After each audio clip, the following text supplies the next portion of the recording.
नमस्कार, आप देख रहे हैं क्राइम तक। मैं हूं आपके साथ मनीषा झा। 5 दिसंबर 1945 2:10 हो रहे होते हैं। यूएस नेवी के 5 विमान फ्लोरिडा से टेक ऑफ करते हैं। इस उड़ान को फ्लाइट 19 कहा जाता है और अपने 3 घंटे के रूटीन ट्रेनिंग मिशन पर ये निकलते हैं। इस फ्लाइट में कुल 14 क्रू मेंबर सवार हैं। एक कैप्टन लीडर इन्हें लीड कर रहा है और जो काफ़ी एक्सपीरियंस्ड भी है। ये पांचों विमान फ्लोरिडा से ईस्ट की दिशा में उड़ान भरते हैं और सब कुछ नॉर्मल था, मौसम साफ था।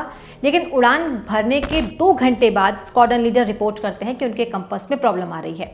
वो बैकअप कंपास निकालते हैं, लेकिन बैकअप कंपास भी काम नहीं करता है। इसके बाद उन्हें ये समझ में नहीं आता कि उनकी एक्चुअल पोजीशन कहाँ पर है। कंपास जिसमें आप डायरेक्शन देखते हैं कि आपका प्लेन किस दिशा में उड़ रहा है, आपको आगे किस दिशा में जाना है, लेकिन उनके दोनों कंपास काम नहीं कर रहे हैं। वो बाकी के जो प्लेन हैं उनके पायलट से कोऑर्डिनेट करते हैं, पूछते हैं कि वो कहाँ पर है, और इस दौरान उनके प्लेन के बाकी जो इंस्ट्रूमेंट्स थे वो माल फंक्शन करने लगते हैं। बाकी सारे जो इंस्ट्रूमेंट थे वो धीरे धीरे काम करना बंद करते हैं। इन स्क्वाड्रन लीडर का नाम है लेफ्टिनेंट चार्ल्स कैरल टेलर।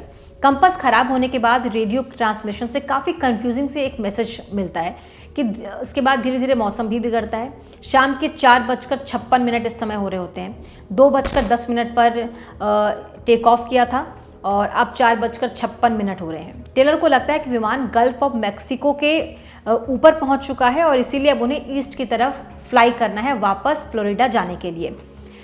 बाकी सारे प्लेन्स को ईस्ट की डायरेक्शन में फ्लाई करने का वो कमांड देते हैं, लेकिन फ्लाइट के कुछ क्रूज को लगता है कि वो ऑलरेडी ईस्ट में हैं और वापस फ्लोरिडा जाने के लिए उन्हें वेस्ट में फ्लाई करना चाहिए।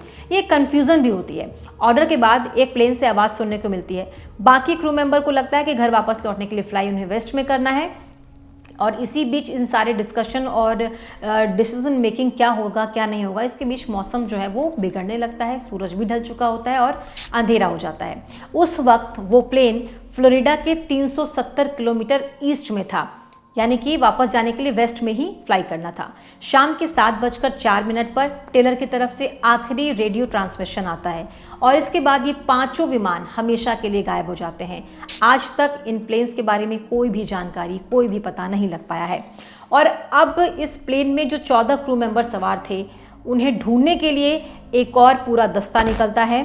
फ्लाइट 19 के गायब होने के बाद एक rescue searcher mariner aircraft take off करता है और इसमें 13 क्रू मेंबर सवार थे।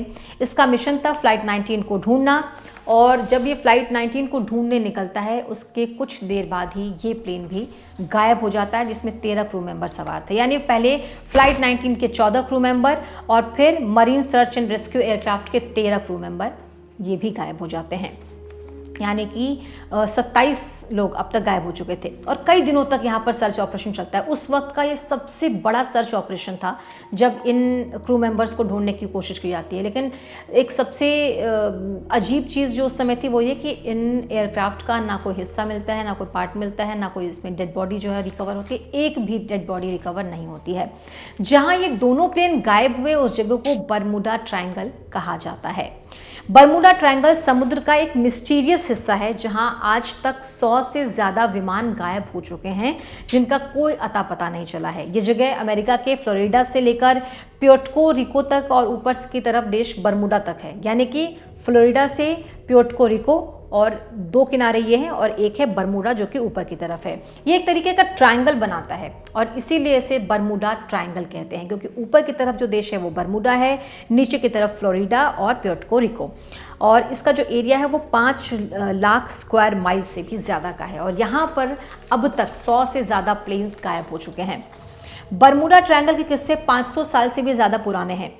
इसके बहुत सारे अलग अलग कहानियां हैं। क्यों कहा जाता है कि बरमूडा ट्रायंगल में जाने के बाद, दाखिल होने के बाद प्लेन्स गायब हो जाते हैं, उनका कुछ पता नहीं चलता है। ऐसे मिथ्स जो होते हैं या फिर ऐसी कहानियां जो होती हैं वो यूं ही नहीं बनती। कई लोगों का कुछ एक्सपीरियंस होता है, कुछ ऐसे किस्से निकल कर सामने आते हैं, उसके बाद इस तरह का जो की कहानियाँ सामने आती हैं।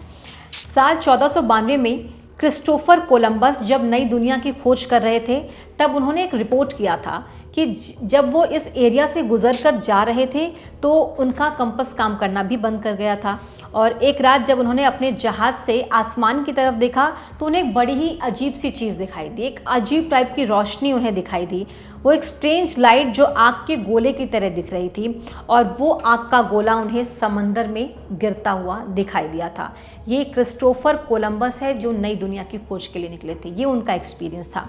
वैसे इस जगह को और भी कई नाम दिए गए हैं, the graveyard of the Atlantic, the sea of doom, Sargasso graveyard. इन नामों को 18 और 19 सेंचुरी में यूज़ किया जाता था, लेकिन 1964 में पहली बार बरमूडा ट्रायंगल नाम को इंट्रोड्यूस किया गया था। एक अरबूसी नाम की मैगजीन थी जिसमें विंसेंट एच गद्दिस नाम के एक आदमी ने 1964 में उस मैगजीन में एक आर्टिकल लिखा था और इसका टाइटल था द डेडली बरमूडा ट्रायंगल। और पिछले दशकों में हुए हादसों का जिक्र करते हुए आर्टिकल उन्होंने लिखा था। उसके बाद उस ज़माने की ये मशहूर मिस्ट्री बन गई थी, जिसके बाद कई किताबें लिखी गई, कई मूवीज़ बनाई गई, कई कंप्यूटर गेम्स बनाए गए, कई किस्से कहानियाँ सामने आई, कई गाने इस पर लिखे गए। तो द डेडली बरमूडा ट्रायंगल जो एक आर्टिकल एक मैगजीन में छपा था, उसके बाद हालांकि इसको बहुत सारे नामों से जाना जाता है, लेकिन द बरमूडा ट्रायंगल सबसे मशहूर नाम है जिसको तकरीबन हर इंसान आज के डेट में जानता है। आपको कुछ केसेस बताते हैं कब कब ऐसा लगा कि ये एक मिस्टीरियस जगह है। ये ट्रायंगल जो है एक तरीके का ऐसा ट्रायंगल है जहाँ पर सारे जहाज़, सारे प्लेन्स जाकर उसमें समा जाते हैं या फिर समंदर उनको खींच लेता है या कुछ तो होता है जब यहाँ पर प्लेन्स गायब हो जाते हैं। साल 1918 में यूएसएस साइक्लोपस जहाज़ की एक मिस्ट्री है। उस समय का यूएस नेवी का ये सबसे बड़ा और तेज़ रफ्तार वाला जहाज़ था। ये अमेरिका के लिए सबसे ज़रूरी एसेट था और ये ट्रूप और कोल को ट्रांसपोर्ट करने के लिए इस्तेमाल किया जाता था। 14 मार्च 1918 को इस यूएसएस साइक्लोप्स जहाज़ में 306 लोग बैठे थे। वॉशिंगटन के पास एक शहर है वेस्ट इंडीज़ बाल्टीमोर, वहाँ से ये जहाज़ ब्राज़ील की तरफ रवाना हुआ। लोगों के अलावा इसमें बहुत सारा सामान भी था, लगभग 11,000 टन मैंगनीज। 9 दिन का समय लगना था इस रास्ते को तय करने में। जहाज सही सलामत रवाना हुआ, मौसम साफ था, शिप की तरफ से मैसेज भी आया था, वेदर क्लियर है, वेदर फेयर है, ऑल वेल है।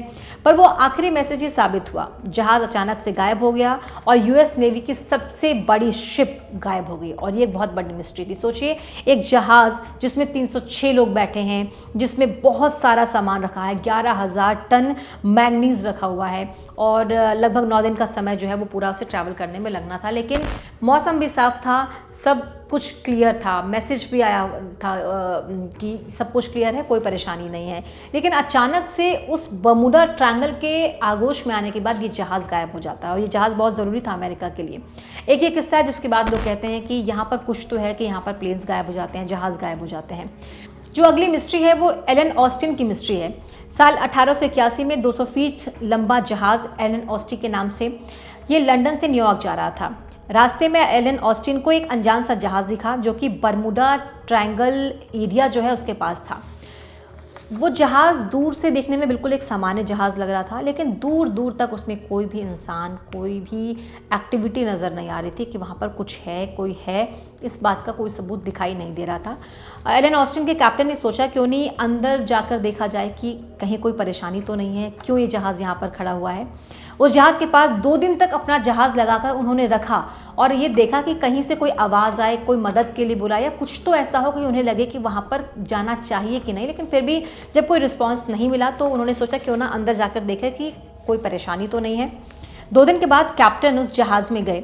बहुत सारा वहाँ पे सामान था, जो जहाँ होना चाहिए था वहीं था। यानी कि कई बार ऐसा होता है कि जहाज़ को लूटने की भी कोशिश की जाती है तो सामान तहस नहस होता है या लोगों को मार देते हैं, कुछ लोग अंदर मरे होते हैं, कुछ को नीचे फेंक देते हैं। ऐसा कुछ भी नहीं दिखा। हर चीज़ व्यवस्थित ढंग से रखी हुई थी, जिसको जहाँ होना चाहिए था वो वहीं पर रखा हुआ था। उसे पायरेट्स का खतरा कहते थे उस समय, कोई सामान छीन कर ना भाग जाए, ऐसा भी कुछ वहाँ पर नज़र नहीं आया था। और वहाँ पर सारा कीमती सामान था। अपने कुछ क्रू को उन्होंने उसमें भेज दिया और कहा कि हम अपना जहाज़ लेकर चलते हैं, कुछ क्रू मेंबर्स जो है उस जहाज़ में चले जाएं और वो उस जहाज़ को लेकर चले ताकि वो जो सामान है वो एक गंतव्य तक पहुँच जाए। दोनों ही जहाज़ों को साथ में ले जाना शुरू किया और 2 दिन तक ये जहाज़ साथ में चले भी, लेकिन अचानक से एक तूफ़ान आया, दोनों के रास्ते अलग हो गए और जो दूसरा वाला जहाज़ था जिसे लेकर कुछ क्रू मेंबर्स जा रहे थे वो जहाज़ अचानक से गायब हो गया। एलन ऑस्टिन उस जहाज़ को ढूंढने की कोशिश भी करते हैं लेकिन वो जहाज़ नहीं मिला। उन्हें स्पाई ग्लास से फिर से जब उन्होंने देखा तो दूर, बहुत दूर एक जहाज़ खड़ा हुआ दिखाई दिया। वही जहाज़, जब वो वहाँ जाते हैं तो देखते हैं कि वहाँ पर फिर से कोई नहीं है, किसी इंसान का कोई नामो निशान नहीं है। वो फिर से अपने कुछ क्रू मेंबर्स को बोलते हैं कि वो इस जहाज़ में जाएं और इस जहाज़ को फिर से हमारे जहाज़ के साथ लेकर आएँ। और ऐसा ही फिर से होता है, दोनों जहाज़ फिर से साथ साथ चलने लगते हैं, फिर से तूफान आता है और फिर से एक जहाज़ जो है वो गायब हो जाता है। यानी कि पहले जो दूर से उन्हें एक नॉर्मल सा शिप दिखाई दे रहा था, वो उसके पास गए, कुछ क्रू मेंबर्स को उसमें भेजा और बोला कि जहाज़ को हमारे साथ साथ लेते हुए चले, लेकिन वो गायब हो गया तूफान के आने से। और यही सेम चीज़ फिर से रिपीट हुई। उन्होंने फिर से कोशिश की कि कुछ क्रू मेंबर्स को उसमें भेजा जाए, उस जहाज़ को उनके गंतव्य तक पहुँचाया जाए, लेकिन फिर से वो जहाज़ मिस्टीरियस तरीके से एक बार फिर गायब हो जाता है। वैसे बरमूडा ट्रायंगल को लेकर बहुत सारे कारण हो सकते हैं, इसकी अलग अलग थ्योरीज हैं। आपने अलग अलग किस्से तो सुन लिए कि क्यों ऐसा कहा जाता है कि बरमूडा ट्रायंगल एरिया में आने से जहाज़ जो है वो गायब हो जाते हैं, लेकिन इसकी अलग अलग थ्योरीज लोग बताते हैं। कुछ लोग कहते हैं कि एलियंस इन जहाज़ों को अपने साथ उड़ा कर ले गए, हालांकि थोड़ा सा हास्यास्पद ज़रूर है, लेकिन लोग ऐसा कहते हैं। कुछ कहते हैं कि यहाँ पे एक सी मॉन्स्टर है, यानी कि एक समुद्री राक्षस जो इन्हें निगल जाता है। कुछ लोग कहते हैं कि समुद्र इस तरीके से बना हुआ है कि विमान यहाँ पर आकर गिर जाते हैं।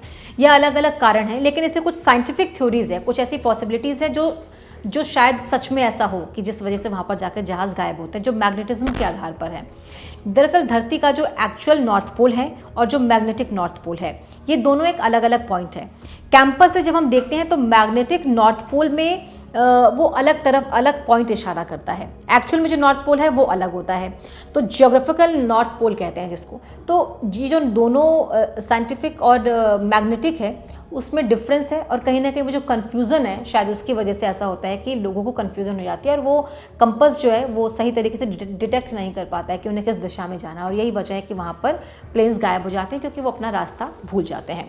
बरमूडा ट्रायंगल के अंदर का एरिया बहुत ही शैलो एरिया है। सैटेलाइट से देखने से पता चलता है कि यहाँ पर पानी बहुत ज़्यादा गहरा नहीं है, और कहा यह जाता है कि पहले जो जहाज़ यहाँ पर आते थे वो अटक जाते थे, क्योंकि मिट्टी अंदर से उभर कर बाहर आ रही होती, जो कि दिखती नहीं है, लेकिन जब जहाज़ उसके ऊपर आता है तो जो सतह होती है उससे थोड़ा सा अंदर जहाज़ होता है पानी के, और वो मिट्टी जो होती है वो शैलो होती है, ऊपर की तरफ होती है, तो जहाज़ का वेट बहुत ज़्यादा होता है। जब वो मिट्टी से टकराता है तो वहाँ पर वो अटक जाता है, और आसपास कई बार होता है कि नेटवर्क नहीं होता, कंपास काम नहीं करता, तो वो मदद भी नहीं मांग सकता, और यही वजह है कि वहाँ पर जहाज़ जो है वो डूबने लगता है। एक ये थ्योरी जो है वो सामने आती है। इसके बाद एक मीथेन हाइड्रेट्स की थ्योरी है। एक रिसर्च के मुताबिक जब मीथेन के बबल एक मात्रा से ज़्यादा क्रिएट होने लगते हैं तो पानी की डेंसिटी कम हो जाती है और जहाज़ पानी के अंदर डूबने लगता है। इसके अलावा बॉर्डर माइनहॉफ इफेक्ट यानी कि फ्रीक्वेंसी इल्यूजन है, इसकी वजह से भी कन्फ्यूज़न होता है। जब चीज़ों को आप ज़्यादा नोटिस करते हैं तो वो ज़्यादा दिखने लगती है। जैसे कि आप एक एग्जांपल के ज़रिए समझिए, आपने कोई चीज़ खरीदी है और जब आप वो चीज़ खरीद लेते हैं तो आपको वैसी ही चीज़ें और भी ज़्यादा दिखने लगती हैं। मानिए आपने कोई एक नया मोबाइल खरीदा, फिर आप ये नोटिस करते हैं कि अरे आपके जैसा मोबाइल तो बहुत सारे लोगों के पास है। इसको फ्रीक्वेंसी इल्यूजन कहते हैं। और जब इस तरह के हादसे वहाँ पर होते हैं तो जब लोग वहाँ पर पहुँचते हैं तो वो थोड़ा सा कंफ्यूज हो जाते हैं, थोड़ा सा नर्वस भी हो जाते हैं, और 2-4 हादसे जब हो जाते हैं तो उसको एक मिस्ट्री से जोड़कर देखने लगते हैं कि यहाँ पर ऐसा ही होता है। हालांकि वो इतना बड़ा एरिया है कि वहाँ पर हादसे होते हैं। आप कहीं भी देखिए, एक सड़क है, वहाँ पर कई हादसे होते हैं। अगर आप नोटिस करने लगे तो आपको लगेगा पिछले हफ्ते भी यहाँ पर हादसा हुआ था, इस हफ्ते भी हुआ है। फिर अगर आप इसको इस एंगल से जोड़ देंगे कि ये रास्ता जो है ये हादसों वाला रास्ता है, यहाँ पर कुछ तो मिस्ट्री है कि यहाँ पर हर हफ्ते हादसा होता है। तो कुछ इस तरीके से थ्योरी जो है वो भी निकल कर सामने आती है, जिसे फ्रीक्वेंसी इल्यूजन कहते हैं। National oceanic and atmosphere administration ने कहा कि इसका कोई सबूत नहीं मिला है, साफ इनकार कर दिया, ऐसा कोई बरमूडा ट्रायंगल एरिया नहीं है जहाँ पर इस तरह के हादसे होते हैं। यूनाइटेड कोस्ट गार्ड ने अमेरिका के कहा है कि हम किसी भी बरमूडा ट्रायंगल को बिल्कुल नहीं मानते। यहाँ से बहुत सारे शिप गुजरते हैं और जब किसी भी रास्ते पर गाड़ियाँ चलती हैं हादसे हो सकते हैं। यहाँ भी शिप गुजरते हैं, यहाँ भी हादसे हो सकते हैं। यानी साइंटिफिकली कोई भी इस बात को नहीं मानता कि कोई बरमूडा ट्रायंगल है, लेकिन जो कहानियाँ हैं, जो मिथ है, वो कहीं ना कहीं इस ओर इशारा करते हैं कि कुछ तो यहाँ पर है जो वहाँ पर इतने सारे हादसे हुए हैं, और इसी को नाम दिया गया है बरमूडा ट्रायंगल। आज के मनीषा मिस्ट्री की इस कहानी में इतना ही। देश और दुनिया के तमाम क्राइम की खबरों के लिए आप देखते रहिए क्राइम तक।